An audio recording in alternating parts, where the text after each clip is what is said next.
آج انشاءاللہ تعالی سنت نبوی کی اہمیت پر چند باتیں ہم آپ کے گوشے گزار کرتے ہوئے، آج جو عظیم اور برکت والا دن ہے وہ ہے حضرت محدث دکن سیدی عبداللہ شاہ نقشبندی رحمۃ اللہ علیہ کا یوم وصال اور آپ کے عرس مبارک کا دن ہے۔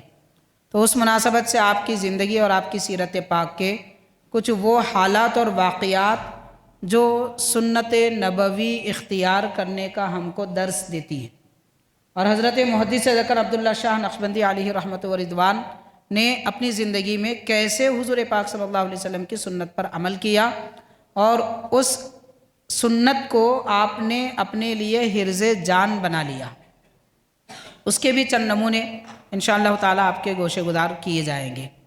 کامیابی کا ایک ہی راز ہے دین پر استقامت، پیارے نبی کی سنت کی پیروی۔ تو حضرت فرماتے ہیں کہ کسی ناکارہ قوم کی خاطر میں وہ لباس نہیں بدلوں گا جو اللہ کی رضا کے لیے پہنا ہو۔ اور آج ہمارے پاس کیا ہے؟ نہیں، لباس اچھا ہونا، ٹھاٹ باٹ اچھی رہنا، ہم بھی اچھے دکھنا، تو غیروں پہ اثر پڑتا۔ غیروں پہ دولت کا اثر نہیں پڑتا، غیروں پہ اخلاق کا اثر پڑتا ہے، غیروں پہ کردار کا اثر پڑتا ہے، غیروں پہ سادگی کا اثر پڑتا ہے۔ دعا کرنا بہت مشکل کام ہے، آپ کو کیا معلوم؟ جب دعا کرنا ہوتا ہے سب سے پہلے حرام لقمہ چھوڑنا ہوتا ہے۔ اتنا آسان ہے دعا کرنا، حرام بھی کھا لیے دعا بھی کر لیے، حرام کا لباس پہن لیے دعا کر لیے، حرام چھت کے نیچے بیٹھے ہوئے ہیں دعا کر لیے، گالی گلوچ کر کے آ رہے ہیں دعا کر لیے، قبول ہوتی دعا۔ مسلمان ایسے ہوتے ہیں کہ جب بات کرتے ہیں تو اللہ کا ذکر کرتے ہیں اور ظالم سے لڑ کے مظلوم کا حق دلاتے۔ یہ مسلمانوں کی عادت ہے۔ آج مسلمان کا حق چھین رہا ہے، پڑوسی کو ستا رہا ہے۔ ہرقل بادشاہ نے پوچھا تم عربوں سے مل کے آئے ہیں، ان سے جنگ کر کے آئے ہیں، شکست کھا کے یہاں پر آئے ہیں، تو عربوں کی صفات کیا ہیں، ان کی عادتیں کیا ہیں؟ تو وہ فلنتانوس کہتے ہیں کہ وہ ایسی قوم ہے کہ باطل کو سنتی نہیں اور حق بات سے ٹلتی نہیں۔ عبادت الہی میں ان کی کیفیت یہ ہے کہ رات کو سوتے نہیں، عبادت الہی میں رات کو سوتے نہیں۔ اور آج کا مسلمان نشہ لینے میں رات کو سوتا نہیں۔ اس قوم کا حال یہ ہے جب بات کرتے ہیں تو اس میں اللہ تعالیٰ کا ذکر ہوتا ہے۔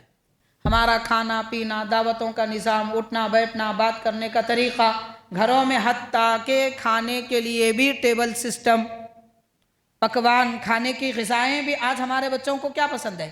پچھلے زمانے میں مسلمانوں کو کیا پسند ہوتا تھا؟ کدو پسند تھا اس لیے کہ حضور کو پسند ہے، کھجور پسند تھا اس لیے کہ نبی کو پسند ہے، جو سنتیں پیارے آقا کو پسند ہیں وہ پسند تھی مسلمانوں کو۔ اور آج برگر چاہیے، پیزا چاہیے اور بن چاہیے، باقی سب چائنیز سسٹم پسند ہے۔ سنت کا مطلب امامہ باندھنا یقیناً سنت ہے، سنت کا مطلب مسواک کرنا بلا شبہ سنت ہے، سنت کا مطلب داڑھی رکھنا یقیناً سنت ہے، سنت کا مطلب ایک خاص چیزوں کو لوگ جوڑ لیے یہ سنت ہے۔ سنت یہ ایک ہی نہیں ہے، جیسی نماز حضور نے پڑھی ویسا پڑھنا سنت، جیسا خطبہ جس وقت حضور نے دیا ویسا خطبہ دینا سنت، مسجد میں جیسا نظام سرکار نے مصلیوں کے لیے باقی رکھا تھا ویسا نظام باقی رکھنا سنت، پڑوسیوں کا حق ادا کرنا بھی سنت، صبر کرنا بھی سنت، قرض دینا بھی سنت، قرض دے کر واپس نہ لینا بھی سنت، اور قرض لے کر واپس کرنا بھی سنت۔ اس کے بعد فرماتے ہیں حضرت محدث دکن رحمۃ اللہ علیہ کے اللہ تبارک و تعالی الحمدللہ آج مجھے ایک سنت کی ادائیگی کا نادر موقع ملا۔ غور کیجئے، بچھو کاٹے، سانپ کاٹے، مچھر کاٹے تو ہم بولتے ہیں کیا مصیبت ہے، یہ ہمارے پیچھے پڑ گئے، اس کا علاج کرتے ہیں۔ اللہ والوں کی شان یہ ہوتی ہے کہ اللہ کا شکر ادا کرتے ہیں، یعنی مصیبت بھی آئے تو اس میں سنت کو تلاش کرتے ہیں۔ یہ کیفیت مومن کی زندگی کی ہوتی ہے۔ وما آتاكم الرسول فخذوه وما نهاكم عنه فانتهوا صدق الله العظيم وقال الله تعالى في شأن حبيبه إن الله وملائكته يصلون على النبي يا أيها الذين آمنوا صلوا عليه وسلموا تسليما اللهم صل على سيدنا محمد وعلى آله وصحبه أفضل صلواتك وعدد معلوماتك وبارك وسلم۔ حاضران محترم مکرم سامعین، السلام علیکم ورحمۃ اللہ وبرکاتہ۔ نبی کریم رحمۃ للعالمین صلی اللہ علیہ وسلم کو پروردگار نے تمام جہانوں کے لیے عظیم رسول و نبی بنا کر بھیجا ہے، اور اللہ تعالیٰ کا بڑا احسان ہے کہ پروردگار نے ہمارے آقا علیہ الصلاۃ والسلام کی امت میں ہم کو پیدا فرمایا۔ رب تبارک و تعالیٰ کا اس انعام و اکرام پر جتنا شکر کیا جائے کم ہے۔ حاضرین، حضور پاک علیہ الصلاۃ والسلام کی سنت اور آپ کے طور طریقے کو اختیار کرنے کا ہم سب کو حکم دیا گیا ہے۔ ہم دنیا میں جتنے انسان ہیں، مسلمان ہیں، اپنے طریقے سے کسی بھی زندگی کے حالات میں عمل کر لیتے ہیں، جیسے کھانا پینا، اٹھنا بیٹھنا، لباس پہننا، یہ جتنے بھی ہماری زندگی کے اپنے معمولات ہیں، ہم اپنے طریقے سے اس پر عمل کرتے ہیں۔ لیکن وہی عمل، وہی طریقہ جو ہم اپنی زندگی میں جاری کر رہے ہیں، حضور اکرم رحمۃ للعالمین صلی اللہ علیہ وسلم کی سنت کے مطابق کیا جائے تو ہماری زندگی میں برکت بھی ہوگی، سنت پر عمل کرنے کا فائدہ بھی ہوگا، اس کے بدلے میں ثواب بھی ملے گا، اور زندگی میں جو کام کر رہے ہیں وہ کام بھی ہو جائے گا۔ مثال کے طور پر بات چیت ہم کرتے ہیں، معاملہ کرتے ہیں، کاروبار کرتے ہیں، کھاتے پیتے ہیں، اٹھتے بیٹھتے ہیں، آرام کرتے ہیں، دعوتیں کرتے ہیں، یہ جتنے بھی کام ہیں اپنی مرضی، اپنے خیال سے نہ کیے جائیں، بلکہ ہر کام میں یہ دیکھا جائے کہ اس کام میں نبی پاک صلی اللہ علیہ وسلم کی ہم کو کیا رہنمائی ملتی ہے، اس کے مطابق عمل کیا جائے، اس کے مطابق طریقہ اختیار کیا جائے، یا کم از کم سرکار کے حکم یا سنت کے خلاف ورزی ہمارے کسی عمل میں نہ ہونے پائے، تو بس سمجھ لیجئے کہ ہمارے لیے دنیا و آخرت کی کامیابی ہے، ترقی ہے، اور اللہ تعالیٰ کی قربت و رحمت بھی ہمارا مقدر بنے گی۔ حاضرین، آج انشاءاللہ تعالی سنت نبوی کی اہمیت پر چند باتیں ہم آپ کے گوشے گزار کرتے ہوئے، آج جو عظیم اور برکت والا دن ہے وہ ہے حضرت محدث دکن سیدی عبداللہ شاہ نقشبندی رحمۃ اللہ علیہ کا یوم وصال اور آپ کے عرس مبارک کا دن ہے۔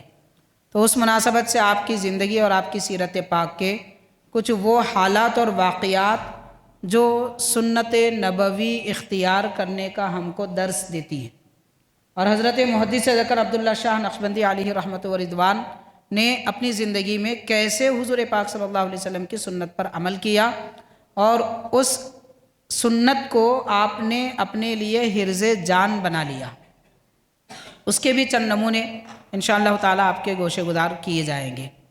حاضرین کرام، اس سے پہلے بھی ہم نے بارہا عرض کیا ہے، حضرت امام ربانی مجدد الفسانی شیخ احمد سرہندی فاروقی رحمۃ اللہ علیہ یہ ارشاد فرماتے ہیں، نبی کریم صلی اللہ علیہ وسلم کی ایک سنت پر عمل کرنا ہمارے اپنے کسی بھی نیک عمل پر 40 سال پابندی کرنے سے بھی بڑھ کر فضیلت ہے، اس سے بڑھ کر فائدہ ہے۔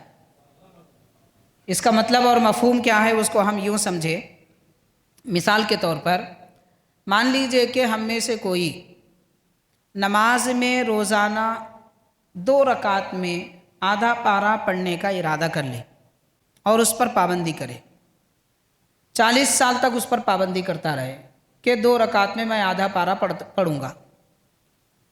اس کے برخلاف نبی پاک صلی اللہ علیہ وسلم سے جو سورہ منقول ہے کہ نبی پاک صلی اللہ علیہ وسلم کون سی نماز میں کون سے سورے پڑھتے تھے، اس کی بڑی تفصیلات ہیں، احادیث پاک میں اس کی وضاحت ملتی ہے۔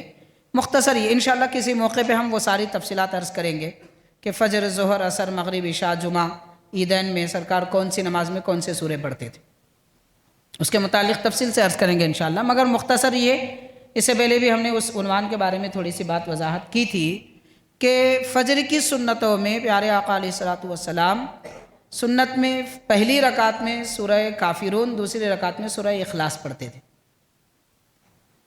تو جو آدمی نے اپنے لیے ایک التزام کر لیا ہے، پابندی لازم کر لی ہے کہ میں روزانہ 2 رکعت میں آدھا پارہ قرآن مجید پڑھوں گا، اس نے یہ عمل اپنے سے اختیار کیا، اگرچہ کہ نماز عبادت ہے اور جو نماز پڑھ رہا ہے وہ نفل ہو یا فرض ہو، قرآن مجید کی اس میں تلاوت کرنا اور آدھے پارے کے مقدار میں بڑے ثواب کی بات ہے، لیکن ایک مرتبہ حضور اکرم صلی اللہ علیہ وسلم کی وہ سنت کہ فجر کی سنتوں میں سورہ کافرون اور الاخلاص پڑھنے کی سنت پر عمل کرنا ہمارے اپنے عمل 40 سال کے عمل سے بھی زیادہ فضیلت اور فائدہ اس سنت پر عمل کرنے میں، کیونکہ وہ حضور کی سنت ہے۔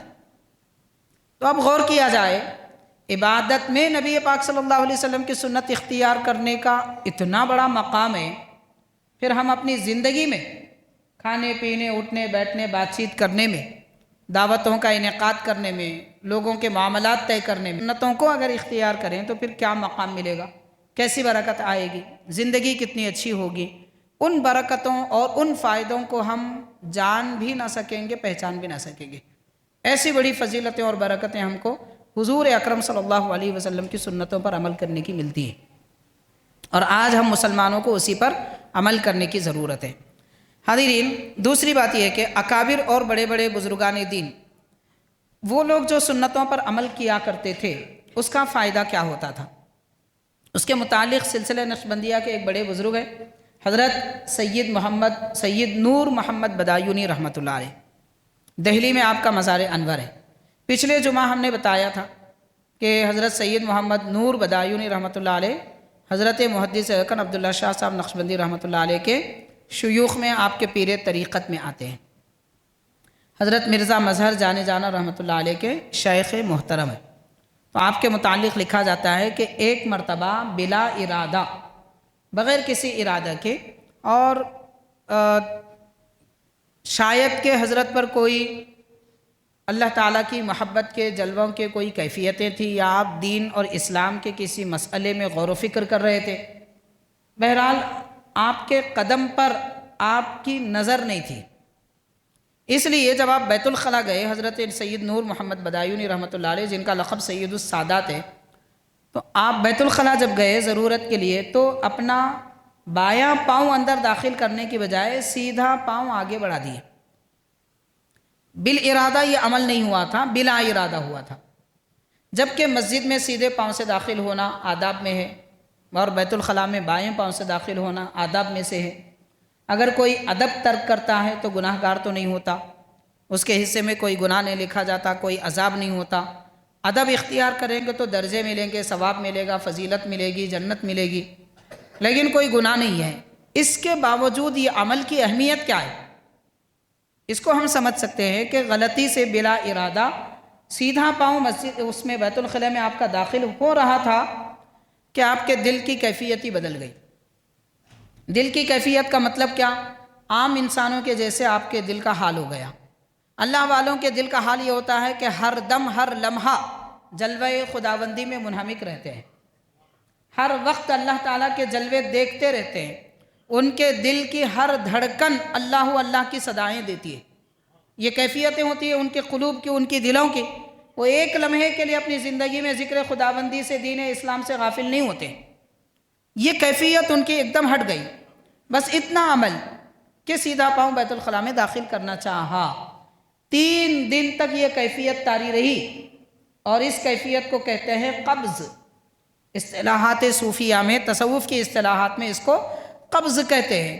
اور جو اولیاء اکرام کے دل کی وہ کیفیت جس میں جلوہ خداوندی ہوتا ہے، رحمت الہی کا نزول ہوتا ہے، ان کا دل اللہ کے ذکر میں مصروف رہتا ہے، اس کو کہتے ہیں بسط۔ تو وہ بسط کی کیفیت سے قبض کی کیفیت میں آ گئے، دل کا حال بدل گیا۔ 3 دن تک روتے رہے، معافی طلب کرتے رہے، اس کے بعد آپ کے دل کا حال درست ہوا۔ اب سمجھنا چاہیے کہ ایک بیت الخلاء میں سیدھا پاؤں داخل کرنے کا ارادہ کیا تو کیفیتیں مسلوب ہو گئی۔ پھر جو لوگ حرام کھاتے ہیں، حرام پیتے ہیں، حرام پہنتے ہیں، حرام کاروبار کرتے ہیں، جھوٹ کا سہارا لیتے ہیں، گالی گلوچ کرتے ہیں، ہمیشہ امت مسلمہ کو کچھ نہ کچھ تکلیف دینے کا ارادہ دل میں رکھتے ہیں، منصوبے بناتے ہیں، پھر ایسی قوم کہاں ہوگی؟ کیا حال ہوگا ان کا؟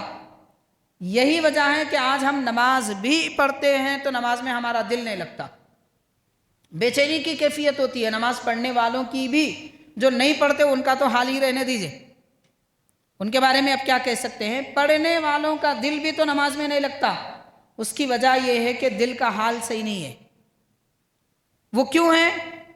سنتیں ترک کرنا، مستحب ترک کر دینا، آداب کو چھوڑ دینا، یہ سارے جو اہمیت والے کام ہیں آج امت مسلمہ ان سے دور ہو چکی ہے۔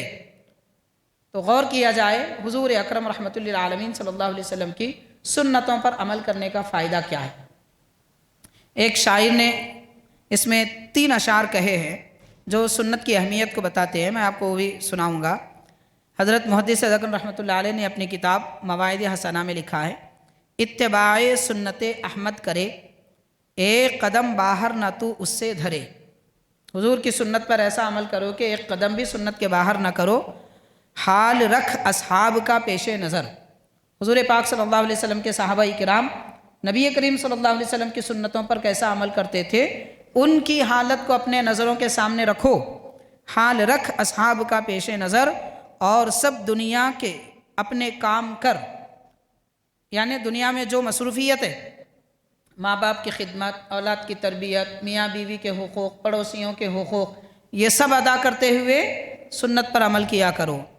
ان کے طور و طرز پر ہے جو بشر، یعنی صحابہ کرام کے طور طریقے پر جو حضور کی سنت پر عمل کرتے ہیں، ان کے طور و طرز پر ہے جو بشر، وہ ولی ہے بے شک، وہ ولی بے شک ہے اے نیکو سیر، وہ ولی بے شک ہے اے نیکو سیر، یعنی اے اچھے اخلاق رکھنے والے انسان سن لے، ولی وہی ہے جو حضور کی سنت پر عمل کرے۔ سنت نبوی کو ترک کرنے والا کبھی ولایت کے درجے پہ نہیں آ سکتا۔ یہ اہمیت ہے حضور پاک صلی اللہ علیہ وسلم کے سنتوں کی۔ اب ہم چلتے ہیں حضرت محدث دکن سید عبداللہ شاہ نقشبندی رحمۃ اللہ علیہ، آپ اپنی زندگی میں کس طریقے سے سنت نبوی پر عمل کرتے تھے اور کیسی پابندی کرتے تھے۔ اس سے پہلے میں آپ کے گوشے گزار تھوڑی سی ایک وضاحت کرنا چاہوں گا، وہ یہ ہے کہ حاضرین، ایک ہوتا ہے انسان چاہ کر سنت کا طریقہ اختیار کرے، بڑی فضیلت کی بات ہے۔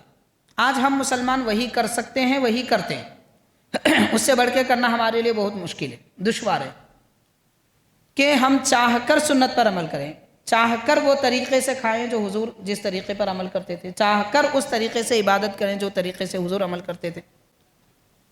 دوسرا یہ ہے کہ اللہ والے، اللہ کے نیک بندوں کی فطرت، عادت، ان کی طبیعت اور ان کا باطن ایسا پاک و صاف ہوتا تھا کہ وہ چاہ کر بھی خلاف سنت نہیں کر سکتے تھے۔ ہم چاہ کر سنت پہ عمل کر سکتے ہیں، لیکن اللہ والوں کی شان یہ ہوتی ہے کہ وہ چاہ کر بھی خلاف سنت نہیں کر سکتے، کیونکہ ان کی فطرت، ان کی جبلت، ان کی عادت، ان کی طبیعت ہی ویسی ہوتی ہے۔ تو یہ طبیعت اور یہ فطرت اللہ والوں کی ہوتی ہے، وہ کیفیتیں حضرت محدث دکن سید عبداللہ شاہ نقشبندی رحمۃ اللہ علیہ کی زندگی میں ہم کو ملتی ہے۔ اس کو آپ واقعات سنیں گے تو پتہ چلے گا کہ واقعتاً یہ ایسا ہی ہے۔ اب دیکھیے، حضرت کے متعلق لکھا جاتا ہے، حضرت سیدی محدث دکن رحمۃ اللہ علیہ کے بچپن کا ایک واقعہ بیان کیا گیا ہے کہ ایک دفعہ لہو و لعب کی ایک مجلس میں آپ شریک ہوئے۔ بچپن کی باتیں، مطلب جہاں پہ ناچ گانا بجانا وغیرہ جیسے پرانے زمانے میں لوگ گھر میں کر لیتے تھے، ڈھول تاشے بجاتے تھے، عورتیں کچھ گیت گایا کرتی تھی خوشی کے موقع پر، ایسی کوئی محفل گھروں میں کسی آپ کے لوگوں میں چل رہی تھی تو آپ وہاں پر چلے گئے، بچپن کا حال ہے، وہاں پر چلے گئے، لیکن آپ وہاں جانے کے بعد آپ فرماتے ہیں کہ مجھے کچھ بھی وہاں پر لطف اور مزہ حاصل نہیں ہوا، بلکہ دل بے چین ہو گیا۔ اس طرح بے چین ہوا، آپ فرماتے ہیں کہ میں مجلس میں شریک نہیں ہوا، فوراً وہاں سے نکل گیا۔ وہ جو محفل چل رہی تھی وہاں سے میں نکل گیا اور اپنے گھر آ کر سو گیا، نیند کا غلبہ ہو گیا۔ اس کے بعد حضرت فرماتے ہیں اس طرح اللہ تبارک و تعالیٰ نے مجھے حضور نبی کریم صلی اللہ علیہ وسلم کی ایک سنت پر عمل کرنے کا موقع دیا اور وہ سنت پر عمل کا میرا نصیب بنا۔ کیسے؟ سرکار دو عالم صلی اللہ علیہ وسلم کی سیرت طیبہ میں ملتا ہے، حضور پاک صلی اللہ علیہ وسلم بچپن میں جہاں پر کوئی گانے بجانے کی محفل تھی، آپ کے بچپن میں کوئی ایک صلی اللہ علیہ وسلم وہاں تشریف لے جا رہے تھے، دور سے ابھی وہ محفل میں جا بھی نہیں پائے تھے کہ گانے بجانے کی آواز آ رہی تھی۔ اچانک ایک مقام پر کسی درخت کے نیچے حضور پاک صلی اللہ علیہ وسلم پر نیند کا غلبہ ہو گیا اور حضور وہیں آرام فرما دیے، صبح جاگے۔ تو جس طرح بچپن میں پیارے آقا صلی اللہ علیہ وسلم کی طرز زندگی کے لہو و لعب یا برائیوں سے اللہ تعالیٰ نے آپ کو محفوظ رکھا، اس سنت پر حضرت محدث صدقن رحمۃ اللہ علیہ نے بچپن میں عمل کیا۔ یہ کیا ہے؟ یہ طبیعت اور فطرت ایسی پاکیزہ اور نیک اور نورانیت والی ہوتی ہے، چاہ کر بھی کوئی برائی نہیں کر سکتا اور بے ارادہ نبی کی سنت پہ عمل ہو جاتا ہے۔ ایک ہوتا ہے ارادے کے ساتھ میں سنت پہ عمل ہونا، اور ایک ہوتا ہے فطرتی طور پر سنت پر عمل ہونا۔ اچھا، یہ فطرت کا مطلب کیا ہے آپ سمجھنا چاہیں تو ایک مثال دیتا ہوں سمجھنے کے لیے بس۔ حاضرین، ہم نے ہمارے اکابر بڑے اساتذہ سے سنا ہے، حضرت سیدی شیخ الاسلام بانی جامع نظامیہ امام انوار اللہ فاروقی رحمۃ اللہ علیہ رات کے وقت میں خاص طلبہ کو درس دیتے تھے۔ تو آپ کی محفل میں ایک اجنبی بچہ ہمیشہ رہتا تھا طلبہ میں۔ ایک مرتبہ حضرت نے پڑھانے کے درمیان میں فرمایا، بچوں کو حکم دیا، بس ایسے ہی پڑھاتے پڑھاتے فرمایا ذرا پانی لاؤ۔ تو ابھی طلبہ اٹھ کے جانا چاہتے تھے، ایک طالب علم اپنا ہاتھ لمبا کیا، جہاں کھڑا تھا وہاں سے پانی لا کے پیش کیا۔ یہ دیکھتے ہی سارے بچے محفل میں پریشان ہو گئے، یہ کیا ہے؟ تو حضرت سمجھ گئے، اس بچے کو اپنے پاس بلایا اور ڈانٹا کہ تو نے یہ کیا عمل کیا؟ وہ کہتا ہے کہ حضرت میں نے جان بوجھ کے نہیں کیا، فطرتاً مجبور ہوں ایسا کیا۔ وہ کون تھا؟ جن تھا جو حضرت کی خدمت میں علم حاصل کرنے کے لیے آتا تھا۔ تو انسان اپنی فطرت سے مجبور ہے کہ وہ اٹھ کے جا کے پانی لیتے ہیں، جن اپنی فطرت سے مجبور ہے کہ ہاتھ لمبا کر کے حاصل کر لیتے۔ تو جیسے جنوں کی فطرت ایسی ہوتی ہے، اللہ والوں کی فطرت ایسی ہوتی ہے کہ وہ ناچاہ کر بھی عین فطرت اور اسلام کے مطابق عمل خود بخود کر لیتے ہیں، ان کا ارادہ بھی اس میں ابھی شامل نہیں ہوتا مگر وہ عمل ہو جاتا ہے۔ اس کو کہتے ہیں فطرت۔ تو کیسی پاکیزہ فطرت ہوگی، غور کیا جائے۔ ایسی پاک فطرت حضرت محدث دکن سید عبداللہ شاہ نقشبندی رحمۃ اللہ علیہ کی ہے۔ نبی کریم صلی اللہ علیہ وسلم کی سنت پر عمل آوری آپ کی فطرت میں ڈالی گئی تھی اور آپ کی گویا کہ گھٹی میں پلائی گئی تھی۔ اللہ تبارک و تعالیٰ نے اس لیے آپ کو یہ مقام و مرتبہ، شان و عظمت اور معرفت کا وہ مقام، اپنی قربت کا وہ درجہ عطا فرمایا۔ تو جتنے عالی مقامات ملتے ہیں وہ سب کے سب سرکار دو عالم صلی اللہ علیہ وسلم کی سنت پر عمل کرنے کی وجہ سے ملتے ہیں۔ اس لیے امت مسلمہ، ہم مسلمانوں کو چاہیے کہ ہم حضور پاک صلی اللہ علیہ وسلم کی سنت اختیار کریں۔ دوسرا واقعہ حضرت محدث دکن رحمۃ اللہ علیہ کی حیات طیبہ اور آپ کی زندگی کا یہ بیان کیا جاتا ہے کہ ایک مرتبہ نماز عشاء کی امامت کے لیے آپ مصلی پر تشریف لے گئے۔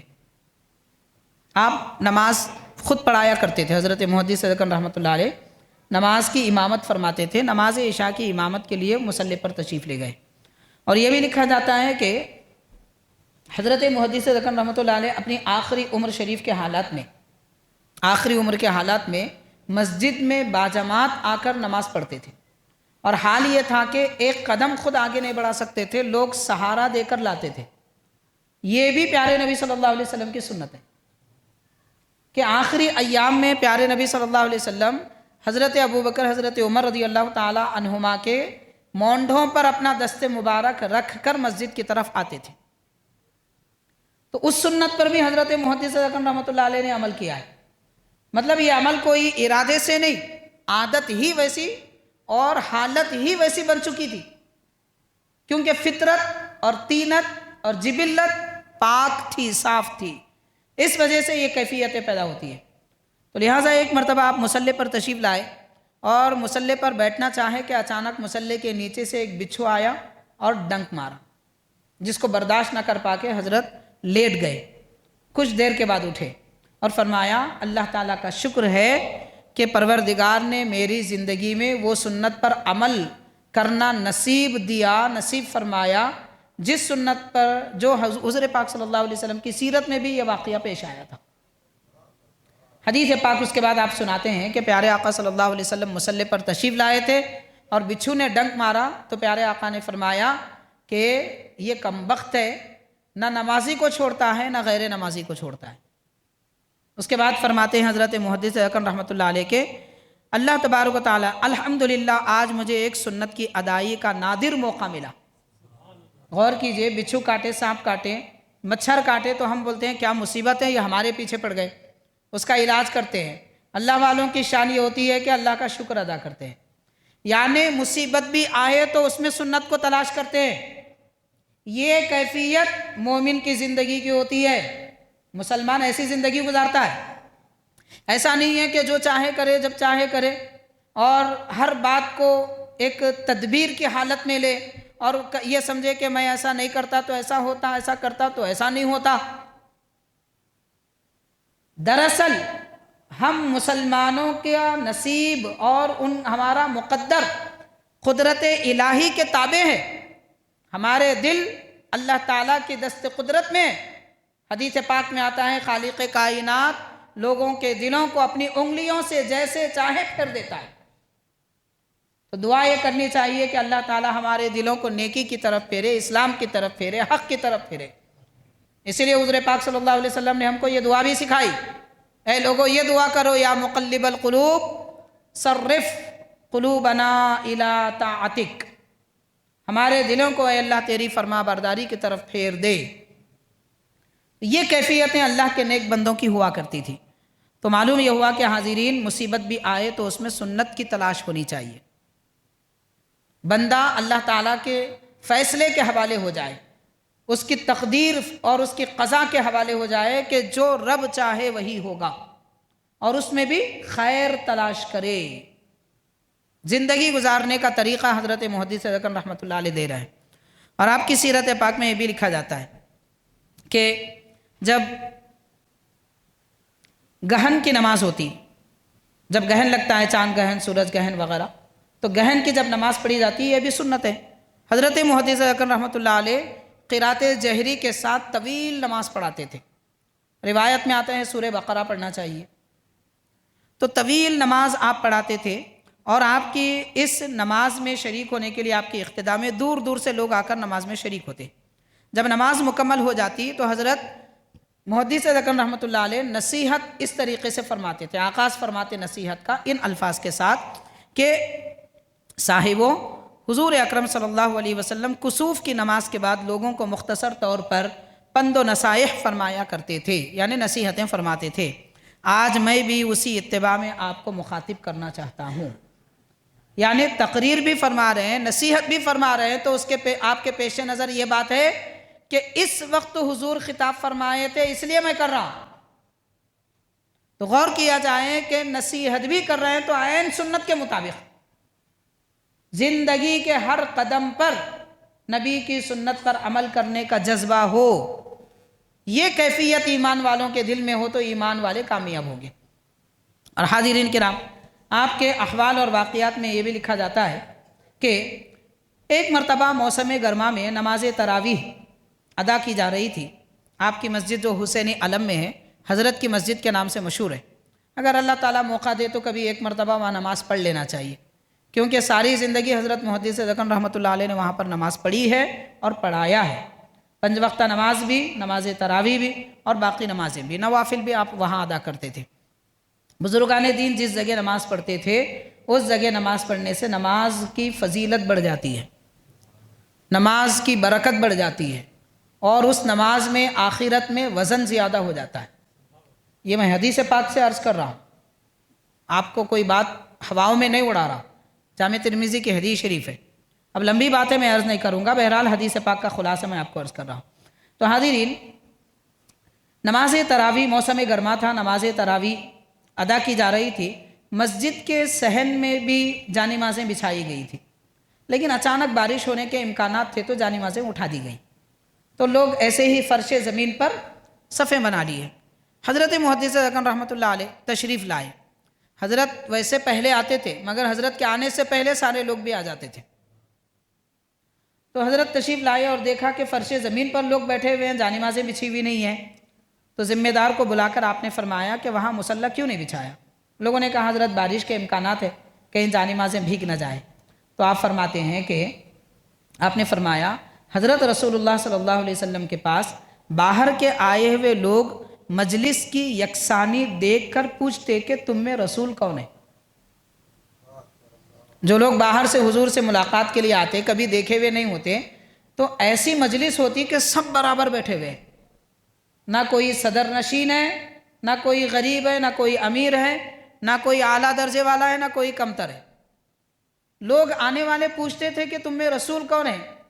اب اس کا یہ مطلب نہیں ہے کہ وہ حضور کو پہچانتے نہیں تھے۔ پیارے آقا صلی اللہ علیہ وسلم ساری محفل میں علانیہ پہچانے جاتے تھے، مگر حضور پر ان کی ابھی نظر نہیں پڑی ہوئی ہوتی تھی، ہجوم زیادہ ہوتا تھا، دیکھ کر پوچھتے کہ بھئی اللہ کے رسول کہاں ہے؟ تو اس کے بعد حضرت فرماتے ہیں کہ اس لیے ہم کو بھی امتیاز نہیں برتنا چاہیے، مطلب وی آئی پی سسٹم دبا دو، اس سسٹم کو ختم کر دو، یہ نہیں ہونا چاہیے جو ہماری دعوتوں میں، محفلوں میں اور ہماری مجلسوں میں، ہمارے طرز زندگی میں، ہماری زندگی میں رچ بس گیا ہے۔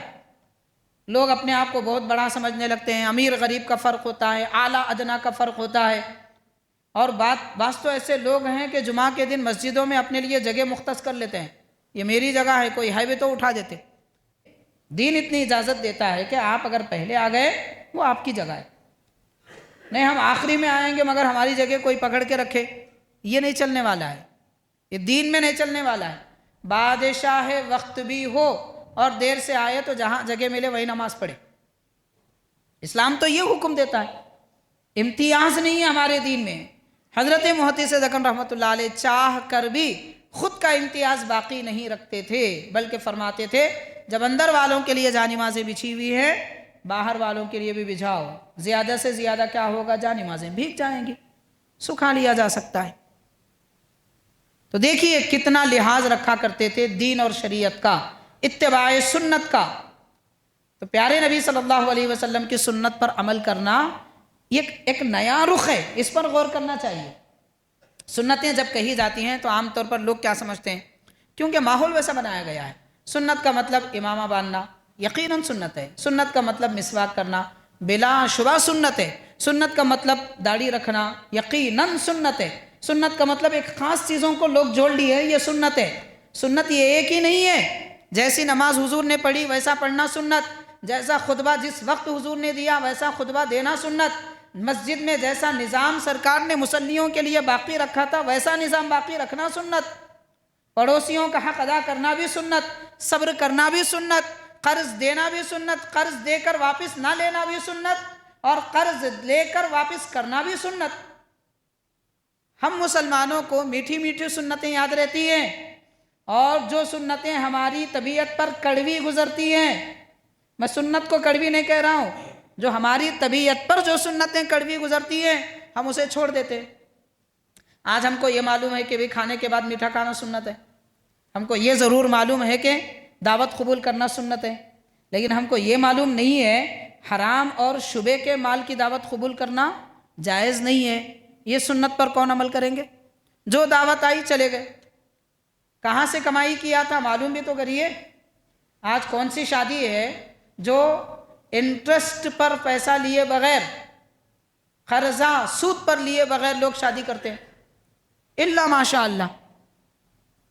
تو پھر کس طریقے سے وہ کھانا جائز ہو سکتا ہے؟ تو ہم کو طبیعت پر گراں گزرنے والی کڑوی کڑواہٹ والی طور طریقے جو ہماری طبیعت پر کڑوی گزرتی ہیں ایسی سنتیں ہم کو پسند نہیں ہیں، میٹھی میٹھی سنتیں پسند ہیں۔ تو سنت یہ بھی ہے لوگوں کا لحاظ برابر رکھا جائے۔ اور حاضرین کرام، حضرت کی سنت پر عمل کرنے کا ایک طریقہ یہ بھی بیان کیا گیا کہ حضرت کی جو مسجد ہے اس مسجد کے بالکل آخر میں کنارے میں قبلے کی اپوزٹ والی سمت میں یعنی مشرق کی طرف حوض بنا ہوا ہے، آج بھی وہ حوض ہے۔ جب وضو کریں تو وضو کے آداب میں اور سنت میں یہ بات داخل ہے کہ وضو کرنے والا قبلے کی طرف رخ کر کے وضو کرے۔ اکثر مسجدوں میں کیا ہوتا ہے، قبلے کو پیٹ کر کے وضو خانے بنائے جاتے ہیں، لوگ ایسے ہی بناتے ہیں، جگہ کی سہولت ہے اس لیے بناتے ہیں۔ اگر ایسا ہے تو بھی ہم کوشش یہ کریں کہ ایسا وضو کریں کہ اس جانب بیٹھے قبلے کی طرف رخ ہو، تو قبلے کی طرف رخ کر کے وضو کرنا سنت ہے۔ تو قبلے کا جو رخ بنتا ہے وضو کرنے کے لیے وہ حوض کے اس کنارے سے لے کر ادھر آ کے بیٹھیں گے تو قبلے کی طرف رخ ہوتا اس مسجد میں۔ حضرت محدث اکن رحمۃ اللہ علیہ جب بھی وضو کرتے تو اس جانب کنارے آ کر بیٹھتے، جبکہ وہاں پہنچنے کے لیے چھوٹی سی جگہ ہے، وضو خانے چبوترے بنے ہوئے ہیں اور چھوٹی سی جگہ ہے جہاں سے گزرنا پڑتا ہے، تو آپ ادھر سے اس طرف آ کر بیٹھ کر قبلے کی جانب رخ کر کے وضو کرتے تھے۔ کبھی بغیر قبلے کو رخ کیے ہوئے وضو کرتے ہوئے کسی نے آپ کو نہیں دیکھا۔ اتنی سنت پر بھی ایسی پابندی سے عمل کیا کرتے تھے۔ اور حاضرین کرام، حضرت کا یہ بھی طریقہ تھا کہ جو سنتیں غیر مؤکدہ ہیں نماز میں، عصر سے پہلے والی، عشاء سے پہلے والی سنتیں آج کل لوگ ادا نہیں کرتے، اور جمعہ کے بعد بھی دو نفل الگ ہے تو وہ نفل بھی لوگ اکثر ادا نہیں کرتے۔ تو حضرت کا یہ طریقہ تھا کہ عصر اور عشاء سے پہلے کی 4 رکعت سنت معمولات میں آپ کے داخل تھی، پابندی سے ان کو ادا کرتے تھے، اور اس لیے کہ یہ سنتیں ادا کرنا مستحب ہے۔ بلکہ آپ نے ایک مقام پر لکھا ہے عصر سے پہلے والی 4 سنتیں جو غیر مؤکدہ ہیں ان کی پابندی کرنے والے کا خاتمہ ایمان پر ہوتا ہے۔ اتنی بڑی فضیلت ہے۔ بہرحال مختصر طور پر حضرت سیدی محدث دکن رحمۃ اللہ علیہ کے طور طریقے اور سنت پر عمل کرنے کے آداب وغیرہ کے متعلق چند باتیں ہم نے آپ کے گوشے گزار کی ہیں۔ اب 1-2 باتیں میں عرض کرنا چاہوں گا حاضرین۔ ایمان والوں کے صفات کیا ہوتے ہیں؟ ایمان والے کیسے ہوتے ہیں؟ آج ہم دیکھ رہے ہیں کہ یہ سنتوں پر عمل کرنے والے تھے وہ حضرات، اس لیے اللہ تعالیٰ نے اس زمانے میں ان کو وہ شان و شوکت عطا فرمائی، مہینوں دور رہنے والے، مہینوں کی مسافت پر دور رہنے والے دین کے دشمن بھی ایمان والوں کا نام سن کر کام جاتے تھے۔ یہ کیفیتیں تھیں اس زمانے میں، لیکن آج سامنے سے بھی مسلمان گزرتا ہے تو لوگ بے عزتی کا کلام کرتے ہیں، تانا دیتے ہیں، شک کی نگاہ سے دیکھتے ہیں۔ وجہ کیا ہے؟ وجہ یہ ہے کہ اس زمانے میں لوگ پیارے آقا صلی اللہ علیہ وسلم کی سنت پر عمل کیا کرتے تھے، اور آج ہم عیسائی اور یہودیوں کے طریقے پہ عمل کرتے ہیں۔ ہمارا کھانا پینا، دعوتوں کا نظام، اٹھنا بیٹھنا، بات کرنے کا طریقہ، گھروں میں حتیٰ کہ کھانے کے لیے بھی ٹیبل سسٹم، پکوان، کھانے کی غذائیں بھی آج ہمارے بچوں کو کیا پسند ہے؟ پچھلے زمانے میں مسلمانوں کو کیا پسند ہوتا تھا؟ کدو پسند تھا اس لیے کہ حضور کو پسند ہے، کھجور پسند تھا اس لیے کہ نبی کو پسند ہے، جو سنتیں پیارے آقا کو پسند ہیں وہ پسند تھی مسلمانوں کو، اور آج برگر چاہیے، پیزا چاہیے اور بن چاہیے، باقی سب چائنیز سسٹم پسند ہے۔ کھانے پینے کے طور طریقے، عادات، اطوار، پوچھئے آپ کسی بچے سے کیا چاہیے؟ چاکلیٹ چاہیے، آئس کریم چاہیے۔ کوئی بچہ یہ کیوں نہیں کہتا کہ مجھے کھجور چاہیے؟ یہ کیوں نہیں کہتا کہ میں کدو کھانا چاہتا ہوں؟ مطلب کھانے پینے کے الفاظ بھی ہماری قوم کے یہودی اور عیسائیوں کے الفاظ ہو چکے ہیں۔ پھر غور کریے ہم عبادت میں، زندگی کے طور طریقے میں کون سی سنت ادا کر رہے پیارے آقا کی؟ کہاں چلی گئی وہ سنتیں؟ وہ سنتوں پر عمل کرنے والے حضرات تھے، اس لیے ان کا رعب و دبدبہ دنیا پر چھایا ہوا تھا۔ بلا مبالغہ کہہ رہا ہوں، کوئی غیر مسلم کسی مسلمان کو قرضہ دینے سے کتراتا ہے، اس کو معلوم ہے یہ لوگ ڈبو دیتے ہیں۔ مارکیٹ میں ایسے ہی ہو رہا ہے جناب، ہم سے زیادہ آپ جاننے والے ہیں باہر بازار میں کیا حال ہے۔ یہی حال ہے۔ کیوں؟ اس لیے کہ ہم نے طور طریقہ پیارے آقا صلی اللہ علیہ وسلم کا، تجارت کا طریقہ، قرض لینے دینے کا طریقہ، معاملہ سازی کرنے کا طریقہ سب چھوڑ دیے، اس وجہ سے ذلت کی زندگی گزار رہے ہیں۔ حاضرین، اب جو معاملہ چل رہا ہے بیت المقدس پر دشمنوں نے قبضہ کر لیا ہے، نہ کر کے بھی کر لیا ہے، ظاہری طور پر نہ کیا ہوگا مگر ہر طرف معاملہ وہی ہے۔ کتنے مسلمان بچوں کو شہید کر دیا جا رہا ہے، کتنے لوگوں کے گھر اجاڑے جا رہے ہیں۔ آج یہ ذلت کا حال ہم مسلمانوں کا کیوں ہوا ہے؟ ذلت کا حال اس لیے ہوا ہے کہ حاضرین ہم نے دین چھوڑ دیا ہے، اسلام کو چھوڑ دیا ہے۔ ہماری صورت بھی مسلمانوں جیسی نہیں ہے، طور طریقے تو رہنے دیجئے، صرف نام مسلمانوں کا ہے۔ اور آج کل تو بچوں کے نام بھی مسلمانوں کے جیسے نہیں ہیں، انٹرنیٹ کے نام ہے، نئے نئے نام کبھی زندگی میں سنے نہیں تھے ویسے نام رکھے جا رہے ہیں بچے بچیوں کے، نئے نام چاہیے، مزاج بدل چکا ہے۔ تو وہ لوگ کیسی پابندی کرتے تھے دین پر، کیسے استقامت کرتے تھے کہ حضرت سیدنا فاروق اعظم رضی اللہ تعالیٰ عنہ کے دور میں جب صحابہ کرام فوج لے کر ملک شام کی طرف گئے ایک نہیں فلسطین فتح کر لیا، جابیہ نامی شہر فتح کیا، حلب فتح کیا، دمشق فتح کیا، ایسے کئی شہروں کو فتح کرتے ہوئے انطاکیہ شہر کے قریب پہنچے تو وہاں کا جو بادشاہ تھا ہرقل، اس بادشاہ نے اپنی باقی ساری فوجوں کو جمع کر لیا، دوسرے اور مقامات سے جہاں اس کی سلطنت اور حکومت تھی، ساری فوجوں کو جمع کر لیا، اور اس کے محل میں اس کی وزارت میں رہنے والے لوگ جو در باطن ایمان لا چکے تھے، ابھی ایمان ظاہر نہیں کیے تھے، ان میں سے ایک بزرگ کا نام ہے حضرت یوقینہ، اور ایک کا نام ہے حضرت یوحنا، اور ایک بزرگ ہیں ان کا نام ہے ارنطاطلوس۔ یہ پرانے ان کے اس زمانے کے نام ہے، بعد میں ان کے نام بدل دیے گئے، مگر وہ در باطن مومن تھے، ابھی ایمان ظاہر نہیں کیے تھے۔ ہرقل بادشاہ نے ان سے پوچھا کہ کیا بات ہے، یہ سارے ملک فتح ہو گئے اور مسلمان، وہ قوم، وہ عرب کہ جن کو ہم ساری دنیا میں سب سے معمولی سمجھتے تھے، ضعیف اور کمزور سمجھتے تھے، وہ آج ہم سے مقابلہ آرائی کے لیے ہمارے ملک میں ہمارے سامنے کھڑے ہیں، اس کی وجہ کیا ہے؟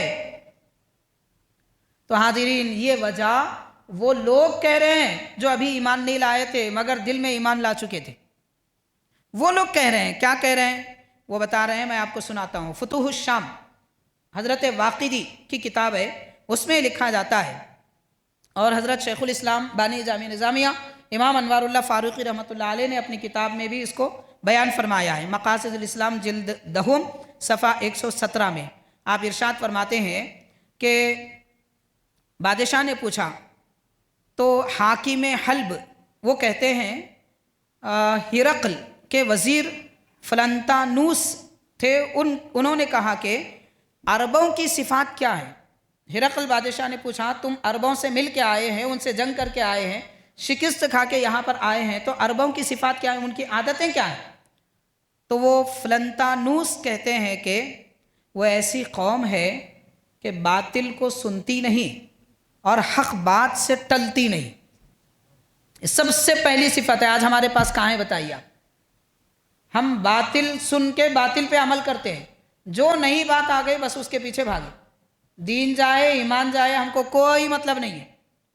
مسلمانوں کی یہ صفت ہونی چاہیے کہ وہ ایسی قوم ہے کہ باطل کو سنتی نہیں اور حق بات سے ٹلتی نہیں، سارا زمانہ ان کو حق سے ہٹانا چاہے تو وہ کبھی نہیں ہٹتے۔ اور آج 2 پیسوں کے لیے ایمان بیچ رہے ہیں، 2 پیسوں کے لیے مسلمانوں کا خرابہ کر رہے ہیں، ایک مسلمان دوسرے مسلمان کا خون کا پیاسا، ایک مسلمان دوسرے کا گھر اجاڑنا چاہتا ہے، اس کی عزت اچھالنا چاہتا ہے، یہ حال ہو چکا ہے۔ لیکن مسلمان ہوتے کیسے ہیں؟ یہ کون کہہ رہے ہیں؟ جو مسلمان عربوں سے دور صحابہ کرام میں شکست کھا کر دل میں ایمان پیدا کر چکے تھے، وہ کہہ رہے ہیں کہ مسلمان ایسے ہیں۔ وہ صفات اگر ہم میں آئیں گے تو ہم آج بھی بیت المقدس فتح کر سکتے ہیں۔ تو حاضرین، ایک پہلی بات انہوں نے یہ فرمائی، باطل کو سنتی نہیں اور یہ ایسی قوم ہے کہ حق بات سے ٹلتی نہیں۔ اور تیسری بات کیا کہتے ہیں؟ عبادت الہی میں ان کی کیفیت یہ ہے کہ رات کو سوتے نہیں، عبادت الہی میں رات کو سوتے نہیں۔ اور آج کا مسلمان نشہ لینے میں رات کو سوتا نہیں۔ امت مسلمہ کا شہر میں حال یہ ہو چکا ہے، تقریباً 35% نوجوان مسلمان نشے کے عادی، 35% مسلمان نوجوان نشے کے عادی ہے۔ ماں باپ گھر سے چھوڑ دیے، تم بکری ہے بیٹا جہاں چاہے چر لو، جب پیٹ بھر جائے گھر کو آ جانا، چھوڑ دیے ماں باپ کو فکر ہی نہیں ہے اپنی اولاد کہاں جا رہی ہے، کہاں آ رہی ہے، کیا کر رہی ہے۔ اور لوگ نشے کی چیزیں بیچ رہے ہیں، نوجوان تباہ ہو رہے ہیں آج۔ تو راتیں ہماری ایسی گزر رہی ہیں، ان کی راتیں کیسی گزرتی تھی؟ شکست کھانے والے فلسطینی کہہ رہے ہیں، دمشق کے لوگ کہہ رہے ہیں، حلب کے لوگ کہہ رہے ہیں، دور صحابہ کرام میں جن کو شکست ملی تھی وہ کہتے ہیں یہ ایسی قوم ہے کہ رات کو سوتے نہیں اور اللہ کی عبادت میں گزارتے ہیں۔ کہاں آج ہم رات عبادت میں گزارتے ہیں؟ ہماری راتیں دعوتوں میں گزرتی ہیں اور ناچ گانے کی دعوتوں میں گزرتے ہیں۔ جہاں ناچ گانے ہوتے ہیں وہاں سے جیب سے پیسے بھی نکلتے ہیں۔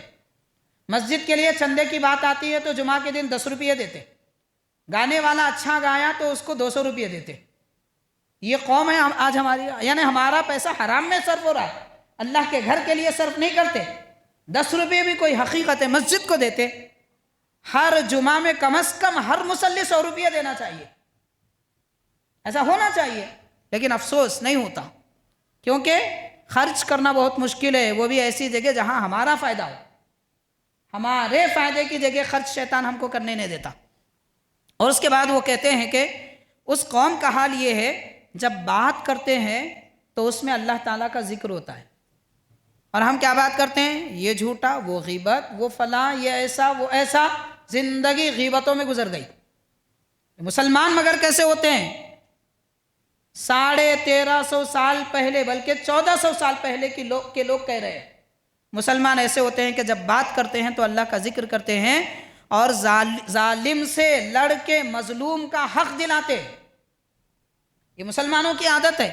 آج مسلمان کا حق چھین رہا ہے، پڑوسی کو ستا رہا ہے اور سمجھ رہا ہے کہ یہ ستانا میرا حق ہے، نعوذ باللہ۔ لیکن قوم کی کیفیت کیا ہوتی ہے؟ ظالم سے لڑ کے مظلوم کا حق دلاتے ہیں۔ اور اس زمانے میں مسلمان کیسے تھے کہ ان کے پاس جو غنی ہیں وہ فقیروں کی مدد کرتے ہیں، جو مالدار ہیں وہ غریبوں کی مدد کرتے ہیں، اور آج غریبوں کا خون چوسا جا رہا ہے، مالدار ہوتے جا رہے ہیں، غریبوں کا خون چوس رہے ہیں۔ اور پھر کیا کہتے ہیں کہ ان کے امیر فقیروں کے لباس میں ہوتے ہیں۔ اس زمانے میں جو بڑے امیر تھے، مطلب اعلیٰ عہدے پر تھے، خلیفہ، امیر، گورنر وغیرہ، چاہے تو بہترین لباس پہن سکتے تھے، مگر ان کا لباس بھی فقیروں جیسا ہوتا تھا، مطلب عام لوگوں کے جیسا لباس ہی پہنتے تھے۔ اور پھر فرماتے ہیں کہ ان میں عزت والا اور ذلیل دونوں یکساں ہیں، برابر ہیں، یعنی وہ لوگ کسی کو عزت والا کسی کو ذلیل نہیں سمجھتے، سب کو برابر سمجھتے۔ تو یہ عادتیں اگر ہم مسلمانوں میں آ جائیں گی تو حاضرین پھر سلطنت ہماری قدم چومے گی۔ آج ہم کیا کرتے ہیں؟ بھائی دعائیں کرو، فلسطین پہ ظلم ہو رہا ہے، اپنے اخلاق بھی سدھارو، فلسطین پہ ظلم ہو رہا ہے، اور دشمنان دین کے پروڈکٹ کا بائیکاٹ کرو، فلسطین پہ ظلم ہو رہا ہے، وہ ہمارا پیسہ لے کے فلسطینی بچوں کو شہید کر رہے ہیں، اس لیے تم ان کا سامان مت خریدو، فلسطینوں پہ ظلم ہو رہا ہے۔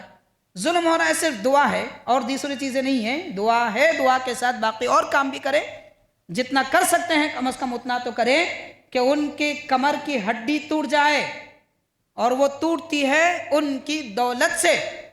اگر ان کی دولت کو دھکا پہنچانا ہے تو کسی بھی طریقے سے بائیکاٹ کیجئے۔ اور دوسرا اہم کام، ہمارے بازاروں میں، ہماری دکانوں میں، ہمارے کاروبار میں سنت نبوی کے مطابق جو طریقہ کاروبار کا ہے وہ جاری کیا جائے، یہودیوں کا طور طریقہ چھوڑ دیا جائے۔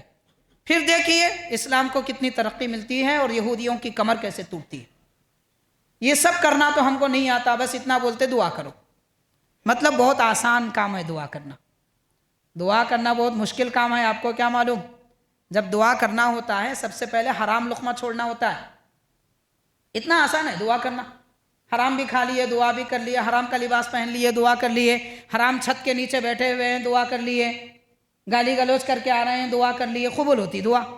دعا قبول ہونا بہت مشکل کام ہے، دعا کرنا آسان ہے، قبول ہونا بہت مشکل ہے، تو پہلے قبولیت کے قابل بھی تو بنے۔ آخری ایک بات عرض کر رہا ہوں حاضرین، حضرت سیدنا عمر رضی اللہ تعالی عنہ جب فلسطین تشریف لائے، ایسے ہی نہیں آئے، وہاں کے عیسائیوں نے جو وہاں پر قابض تھے بیت المقدس اور فلسطین پر، ان لوگوں نے صحابہ کرام سے کہا جو کئی مہینوں سے لڑ رہے تھے، ان سے کہا کہ اے لوگو، ہم تم میں ایک بھی ایسا آدمی نہیں دیکھ رہے ہیں کہ جس کے ہاتھ پہ بیت المقدس فتح ہوگا، اپنی محنتیں بیکار مت کرو، جاؤ، ہم اگرچہ کہ ہمارے پاس ہتھیار نہیں ہے لیکن بیت المقدس ہم تمہارے ہاتھ میں نہیں دے سکتے، ہم جانتے ہیں وہ کون شخصیت ہے۔ تو اس وقت جو صحابی تھے، وہاں کے جو گورنر تھے، فوج کے کمانڈر تھے، حضرت عمرو بن عاص رضی اللہ تعالیٰ، وہ سامنے آئے، انہوں نے کہا کہ آخر وہ کون ہے، وہ شخصیت کیا ہے، بتاؤ تو صحیح، ہم ان کو لائیں گے۔ تو وہاں کا جو عالموں کا جو بڑا، وہاں کے عیسائیوں کا جو عالم تھا، اس کو غالباً بطرک وہ کہتے تھے اس زمانے میں، تو اس نے کہا توریت میں لکھا ہوا ہے بیت المقدس جس زمانے میں فتح ہوگا اس وقت نبی کریم صلی اللہ علیہ وسلم کی امت میں خلیفہ عمر ہوں گے۔ تم میں سے کس کا نام عمر ہے؟ اس کے بعد وہ کہتا ہے کہ ان کی صورت و شکل یہ ہوگی، ان کا لباس ایسا ہوگا، وہ سواری اونٹنی پر آئیں گے اور ایسا آئیں گے کہ ان کا غلام سوار ہوگا اور وہ اونٹ کا لگام تھامے ہوئے آئیں گے۔ وہ سب تم میں موجود ہی نہیں ہے، تم کیسے فتح کرو گے؟ یہ سننے کے بعد صحابہ اکرام نے خط لکھا حضرت عمر رضی اللہ تعالیٰ عنہ کو کہ حضرت آپ آئیں گے تو بیت المقدس فتح ہوگا، اور یہ کہہ رہے ہیں کہ بلا کسی لڑائی کے وہ آپ کے حوالے کر دیں گے۔ تو حضرت فاروق اعظم رضی اللہ تعالیٰ عنہ نے ایک خط دے کر صحابہ اکرام سے مشورہ کیا۔ فتوح الشام واقعی میں یہ واقعہ لکھا ہوا ہے۔ مشورہ کیا، کئی صحابہ نے کئی مشورہ دیا۔ حضرت علی رضی اللہ تعالیٰ عنہ سے جب مشورہ کیا تو آپ نے فرمایا آپ ضرور جائیے، میں نے حبیب پاک صلی اللہ علیہ وسلم سے سنا ہے کہ بیت المقدس آپ کے ہاتھ فتح ہوگا۔ تو حضرت عمر رضی اللہ تعالیٰ عنہ جب تشریف لے جاتے ہیں اور جس وقت اس فوج کے سامنے پہنچتے ہیں تو غلام کے سوار ہونے کی باری تھی، جو خادم آپ کے ساتھ چل رہا تھا اس کو آپ اپنی اونٹنی پر سوار کیے خود پیدل چل رہے تھے، اور لباس ایسا تھا کہ جب قریب آئے صحابہ اکرام نے کہا کہ حضرت 12 پیون لگے ہوئے ہیں آپ کے لباس میں، کیا اثر ہوگا ان لوگوں پر، کیا سمجھیں گے یہ لوگ؟ تو حضرت فرماتے ہیں کہ کسی ناکارہ قوم کی خاطر میں وہ لباس نہیں بدلوں گا جو اللہ کی رضا کے لیے پہنا ہو۔ اور آج ہمارے پاس کیا ہے؟ نہیں، لباس اچھا ہونا، ٹھاٹ باٹ اچھی رہنا، ہم بھی اچھے دکھنا، تو غیروں پہ اثر پڑتا۔ غیروں پہ دولت کا اثر نہیں پڑتا، غیروں پہ اخلاق کا اثر پڑتا ہے، غیروں پہ کردار کا اثر پڑتا ہے، غیروں پہ سادگی کا اثر پڑتا ہے۔ تو بہرحال حاضرین کرام، حضرت سیدنا عمر رضی اللہ تعالیٰ عنہ بیت المقدس تشریف لائے، بغیر کسی جھگڑے اور لڑائی کے بیت المقدس فتح ہو گیا۔ تو پتہ چلا کردار اور اخلاق صحابہ کرام کے جیسے پیدا کریں گے تو بیت المقدس فتح ہوتا۔ نہ صورت مسلمانوں کی، نہ شکل مسلمانوں کی، نہ عادت مسلمانوں کی، نہ بول چال مسلمانوں کے، نہ کاروبار مسلمانوں کا، نہ اٹھنا بیٹھنا مسلمانوں کا، ہر کام غیروں کا رہا تو کیسے بیت المقدس فتح ہوگا؟ اس لیے بیت المقدس فتح کرنے کے لیے پہلے اللہ کے نبی کی سنت اختیار کیجئے، کامیابی ملے گی۔ حضرت عمر رضی اللہ تعالیٰ عنہ نے بیت المقدس جب تشریف لے گئے، وہاں کے آس پاس کے سارے مفتوحہ علاقات میں بھی تشریف لے گئے، اور وہاں پر دیکھا کہ ایک قوم کو جو مسلمان ذمہ دار تھے، انہوں نے ایک قوم کو دھوپ میں ٹھہرا دیا تھا اور ان کے ہاتھ پاؤں باندھے ہوئے تھے، ان کے قمیص نہیں تھے، سزا دی جا رہی تھی۔ حضرت فاروق اعظم نے فرمایا کس بات کی سزا ان کو دی جا رہی ہے؟ تو جو ذمہ دار تھے ان صحابی نے کہا کہ ان کو خراج دینا تھا، یہ خراج نہیں دے رہے۔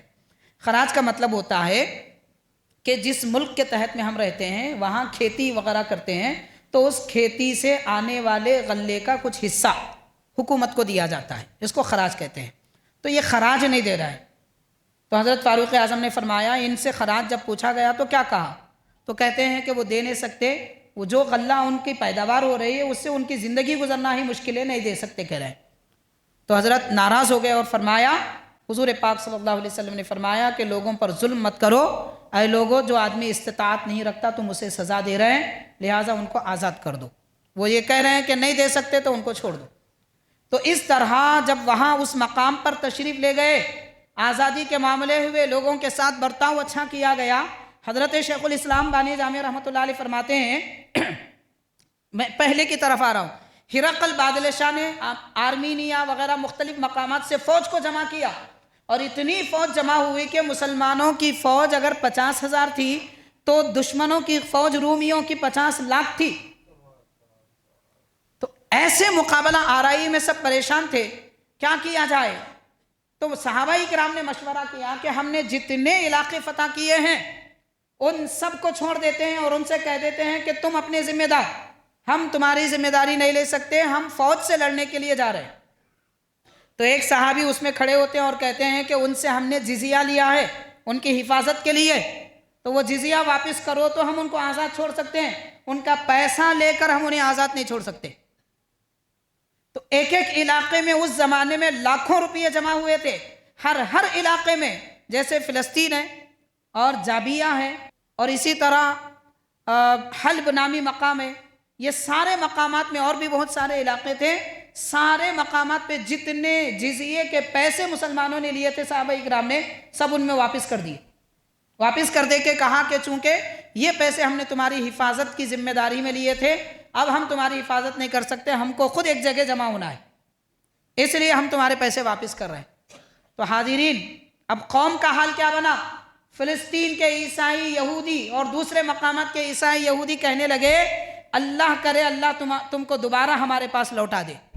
تم جا رہے ہیں مجبوری میں، لیکن ہم تم جیسے امیروں کو پسند کرتے ہیں، تمہاری بادشاہت سلطنت ہم کو پسند ہے. اور یہودی کیا کہتے ہیں؟ توریت کی قسم، ہم اپنی حفاظت خود کریں گے، ہرقل بادشاہ آئے تو بھی اپنا علاقہ اسے نہیں دیں گے، لیکن تم مسلمان آئیں گے تو ہم ہمارا علاقہ تمہارے حوالے کر دیں گے. یہ اخلاق تھے، یہ کردار تھے مسلمانوں کے، اس لیے فلسطین فتح ہوا، حلب فتح ہوا، حمص فتح ہوا اور باقی علاقات فتح ہوئے. فتح خالی دعاؤں سے ہوتے، دعا کریے، ضرور کرنا ہے، لیکن ساتھ ہی ساتھ کردار اخلاق بھی ویسے بنانا ہے، غیروں کے ساتھ معاملہ بھی ویسا کیا جائے تو لوگ ہمارا بھی ساتھ دیں گے. نہ کردار ہے، نہ اخلاق ہے، نہ صورت ہے، نہ شکل ہے، اور کہتے جا رہے ہیں کہ بس فلسطین کامیاب ہو جائے، بیت المقدس فتح ہو جائے. حاضرین کرام، اس کے لیے اخلاق بھی ویسے بنانے پڑتے ہیں، تبھی جا کے اللہ تعالیٰ نے مدد اور نصرت ان صحابہ اکرام کو عطا فرمائی تھی. بہرحال ساری بات کا خلاصہ بس اتنا ہے، جو کرنا ہے کریے مگر سنت نبوی کے مطابق کریے. دین ہم کو یہی حکم دیتا ہے. تو ہمارا طرز زندگی، ہمارا طور طریقہ، عبادت وغیرہ ہر عمل حضور اکرم صلی اللہ علیہ وسلم کی سنت کے مطابق ہو تو ہم مسلمان کامیاب ہیں، ورنہ کسی بھی صورت میں ہم کامیابی حاصل نہیں کر سکتے. کامیابی کا ایک ہی راز ہے، دین پر استقامت، پیارے نبی کی سنت کی پیروی. بس اس پر عمل کیا جائے. اللہ تعالیٰ سے دعا ہے کہ پروردگار ہم نے جو کچھ کہا سنا اس پر عمل کی ہمیں توفیق عطا فرما، ہمارے دل کے احوال بدل دے، کیفیتوں کو درست بنا دے. مولا حضور پاک صلی اللہ علیہ وسلم کی سنت کی اہمیت سمجھنے جاننے کی ہم کو توفیق دے، اور پیارے آقا صلی اللہ علیہ وسلم کے طور طریقے اور آپ کی سنت پر عمل کرنا ہمارے لیے آسان فرما. صلی اللہ تعالی وسلم علی خیر خلقہ سیدنا محمد وعلی آلہ واصحابہ اجمعین والحمد للہ رب العالمین.